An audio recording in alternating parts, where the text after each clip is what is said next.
Plato merupakan salah seorang filsuf terkemuka yang dikenal sebagai filsuf klasik pada masa Yunani kuno, tepatnya di Athena. Terlahir dari keluarga yang berpengaruh di Athena, Plato mendedikasikan pemikirannya ke dalam teori filsafat yang sering disebut sebagai Platonic Idealism, dan menulis berbagai buku, beberapa di antaranya seperti The Republic, The Law, dan The Symposium. Melalui pemikirannya, ia memiliki tujuan untuk membantu masyarakat mencapai eudaimonia, atau fulfillment, atau yang biasa kita definisikan sebagai kebahagiaan dalam hidup, di mana Plato memiliki beberapa ide yang menurutnya membuat hidup lebih fulfill atau bahagia. Yang pertama adalah memahami, baik diri kita, sekitar, maupun memahami pemikiran-pemikiran kita dan sekitar. Kita jarang sekali memberi diri kita sendiri waktu untuk benar-benar berpikir secara logis dan seksama tentang kehidupan yang kita jalani maupun keputusan dan pilihan-pilihan yang kita ambil. Terkadang kita hanya mengikuti yang dalam bahasa Yunani disebut sebagai doxa atau popular opinions, atau pendapat umum yang beredar di masyarakat yang biasanya dianggap sebagai suatu kebenaran. Dalam bukunya, Plato menjelaskan bahwa seringkali common sense atau akal sehat kita dibingungkan oleh prasangka, sesat pikir, atau dogma yang serta-merta kita percayai yang bahkan terkadang belum tentu benar. Seperti beberapa pemahaman tentang ketenaran dan materi adalah segala-galanya. Atau kita belum dikatakan sukses jika belum punya rumah sendiri, mobil, istri atau suami, anak, keluarga, pekerjaan mentereng, liburan ke luar negeri, dan berbagai titel materi lainnya. Dan masalahnya, bahwa pendapat populer ini mengarahkan kita pada pandangan akan nilai-nilai kehidupan yang salah. Contoh dari pendapat populer sebelumnya, jika kita percayai, akan membuat kita cenderung menggantungkan definisi kesuksesan kita pada apa kata orang. Dari permasalahan ini, jawaban dari Plato adalah know yourself, atau memahami diri, atau secara umum, memahami dan berpikir lebih dalam. Dan bagaimana untuk memahami? Memahami menurut Plato dapat dilakukan dengan terapi khusus, yaitu melatih pola pikir kita atau cara kita memahami sesuatu dengan cara mengetes atau menguji setiap ide atau pemahaman kita tentang suatu hal untuk kita tinjau atau kita pahami ulang, atau singkatnya mempertanyakan kembali setiap hal umum yang telah kita tahu, secara logis tanpa bias oleh pendapat orang lain, bahkan oleh perasaan kita sendiri. Contohnya, mempertanyakan pendapat umum yang sering kita dengar seperti perempuan nggak perlu sekolah tinggi-tinggi, atau laki-laki nggak boleh nangis. Dari pendapat itu, kita jabarkan lagi, kenapa perempuan nggak perlu sekolah tinggi? Apa sebenarnya esensi dari sekolah atau pendidikan? Apakah pendidikan berkorelasi dengan gender? Atau pertanyaan dari pendapat kedua, apa yang membuat orang menangis? Apakah menangis sama dengan marah, senang? Apakah emosi dipengaruhi oleh jenis gender? Dan sebagainya. Cara atau metode berpikir ini dikenal sebagai Socratic discussion. Hal ini terinspirasi dari mentor atau gurunya Plato, yaitu Socrates, yang sering menggunakan metode ini dalam membantu memahami berbagai hal. Bahkan ia gunakan di setiap diskusinya. Metode ini bisa kita lakukan sendiri atau idealnya dengan orang lain untuk dapat mengklarifikasi ide dan pemahaman kita. Yang kedua, kelilingi diri dengan orang-orang yang memberikan pengaruh baik. Menurut Plato, jika orang di sekitar kita dapat diibaratkan seperti tanah, dan kita sebagai tanamannya, maka orang sekitar dapat memberikan dua pengaruh yang berbeda.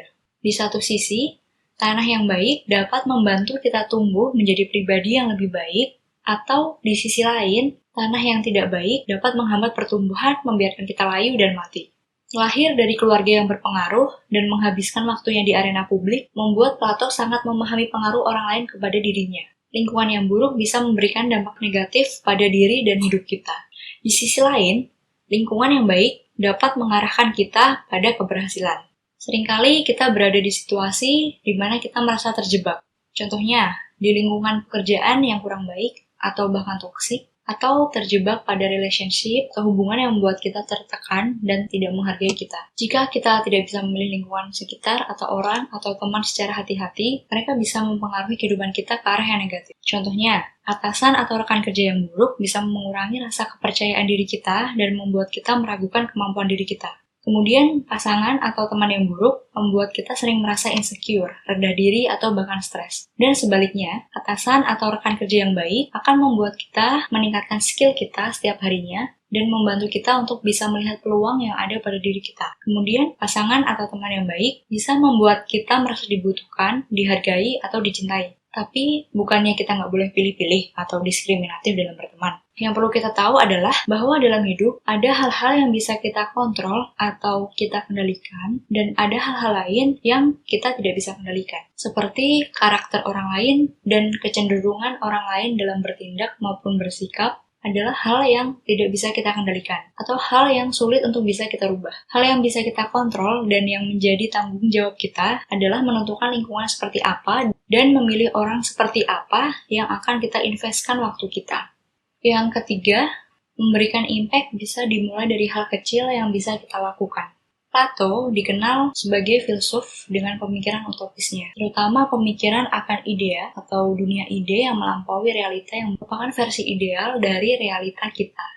Dalam bukunya The Republic, Plato mengidentifikasi hal-hal yang perlu dirubah dari masyarakat Athena pada masa itu, di mana masyarakat Athena sangat fokus pada orang kaya, bangsawan, dan sports celebrity yang glamor dan mendewakan popularitas. Menurut Plato, sangat penting pada apa dan siapa yang menjadi role model kita, atau role model masyarakat secara umum. Karena role model inilah yang akan membentuk pandangan, ide, dan perilaku kita dan masyarakat. Karena itu, Plato ingin memberikan Athena role model yang baru, yang baik, bijak, dan dapat memberikan pengaruh positif bagi masyarakat Athena. Dan hal yang bisa ia lakukan sebagai seorang filsuf atau cendekiawan Athena adalah dengan mengedukasi atau mendidik generasi di bawahnya melalui sekolah yang ia dirikan, yaitu The Academy, yang dikenal sebagai pendidikan pertama di dunia. The Academy mempelajari tidak hanya matematika atau bahasa, tetapi juga mempelajari etika, moral, dan bagaimana untuk menjadi seorang yang baik dan bijak.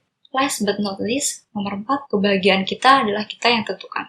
Kebahagiaan kita adalah tanggung jawab kita sendiri, bukan orang lain, bukan bergantung pada keadaan atau situasi yang membuat kita bahagia.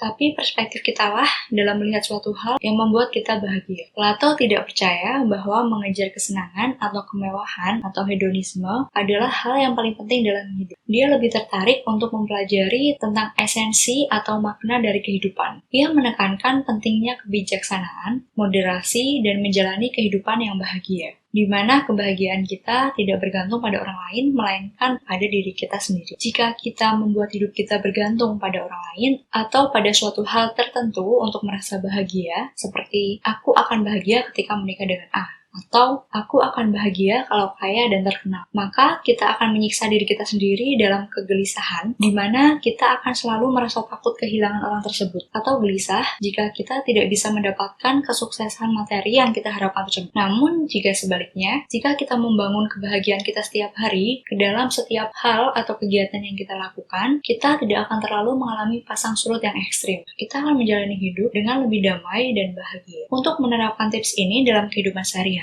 contoh menarik untuk kita coba adalah dengan membuat list kegiatan yang membuat kita bahagia, seperti jogging pagi, berkunjung ke rumah teman, mendengarkan lagu sambil beres-beres rumah, membaca buku bagus setiap hari, dan seterusnya. Setelah membuat list ini, pastikan mengecek list ini setiap minggu dan checklist kegiatan yang telah kita lakukan. Hal ini akan membantu kita untuk menerapkan mindset bahwa kebahagiaan tidak tergantung pada karir atau apa yang terjadi pada relationship kita, melainkan bisa kita temukan dalam diri kita sendiri ketika melakukan hal-hal yang simpel dalam keseharian kita. Dan dari teman-teman di sini, kira-kira hal-hal simpel apa yang bisa membuat kalian merasa bahagia? Mungkin bisa share di kolom komen, siapa tahu bisa jadi inspirasi kebahagiaan bagi yang lainnya. And if you find this video is helpful, jangan ragu-ragu untuk membagikannya ke orang lain. Teman-teman juga bisa subscribe untuk mendapatkan update video-video selanjutnya. Thanks for watching!